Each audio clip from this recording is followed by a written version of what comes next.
जादुई जंगल। बहुत समय पहले की बात है। एक घना जंगल था जिसका नाम था जादुई जंगल। इस जंगल में विभिन्न प्रकार के पशु पक्षी और पेड़ पौधे थे और यह जगह हर किसी के लिए रहस्यमयी और अद्भुत थी। इस जंगल के बीचों बीच एक बहुत बड़ा और प्राचीन पेड़ था जिसे जीवन वृक्ष कहा जाता था। कहते थे कि इस पेड़ के पास जाने वाला हर व्यक्ति अपनी समस्याओं का समाधान पा जाता था। एक छोटे से गांव में रघु नाम का एक लड़का रहता था। वह बहुत ही बहादुर और साहसी था, लेकिन उसका परिवार बहुत गरीब था। एक दिन उसके पिता बीमार हो गए और गांव के वैद्य ने कहा कि उन्हें ठीक करने के लिए एक विशेष जड़ी बूटी की जरूरत है, जो केवल जादुई जंगल में मिलती है। रघु ने बिना समय गवाए जंगल में जाने का फैसला किया। वह अपने पिता के लिए जड़ी बूटी लाना चाहता था। अपनी माँ का आशीर्वाद लेकर और एक छोटी सी पोटली में भोजन और पानी लेकर रघु जंगल की ओर चल पड़ा।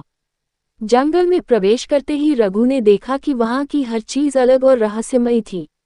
रास्ते में उसे एक खरगोश मिला जिसने उसे चेतावनी दी, जादुई जंगल में बहुत से खतरे हैं। अगर तुम जीवन वृक्ष तक पहुंचना चाहते हो तो तुम्हें मेरी बात माननी होगी। रघु ने सहमति में सिर हिला दिया। खरगोश ने उसे 3 नियम बताए। 1. किसी अजनबी से मदद मत मांगो। 2. लालच में मत फंसो। 3. हमेशा अपना दिल साफ रखो। रघु ने इन नियमों को याद कर लिया और अपने सफर पर बढ़ गया। थोड़ी देर बाद उसे एक चमकती हुई नदी दिखाई दी। नदी के पास एक परी बैठी थी जो रो रही थी। रघु ने उससे पूछा, तुम क्यों रो रही हो? परी ने जवाब दिया, मैं अपने जादुई हार को खो चुकी हूँ, जिसे पाकर ही मैं उड़ सकती हूँ। क्या तुम मेरी मदद करोगे? रघु को खरगोश की चेतावनी याद आई, लेकिन उसका दिल पिघल गया। उसने परी की मदद करने का फैसला किया।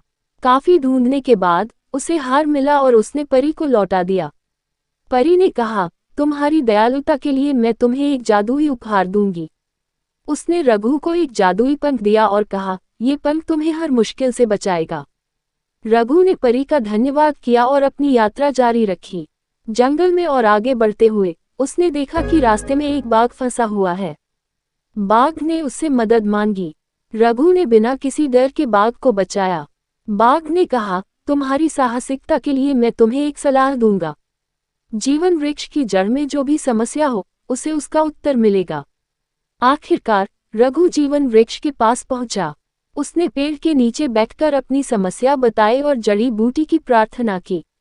अचानक जीवन वृक्ष ने अपनी शाखाएं हिलाईं और एक जड़ी बूटी रघु के सामने आ गिरी। रघु ने जड़ी बूटी उठाए और पेड़ का धन्यवाद किया। रघु ने जल्दी से गांव वापस लौटकर अपने पिता को जड़ी बूटी दी। उसके पिता स्वस्थ हो गए और परिवार में खुशियां लौट आईं। रघु की बहादुरी और दयालुता की कहानी पूरे गांव में फैल गई। इस प्रकार रघु ने अपनी सूझबूझ, साहस और दयालुता से न केवल अपने पिता को बचाया, बल्कि जादुई जंगल के नियमों का पालन कर यह साबित किया कि सच्चा दिल और नेक इरादे हमेशा जीतते हैं।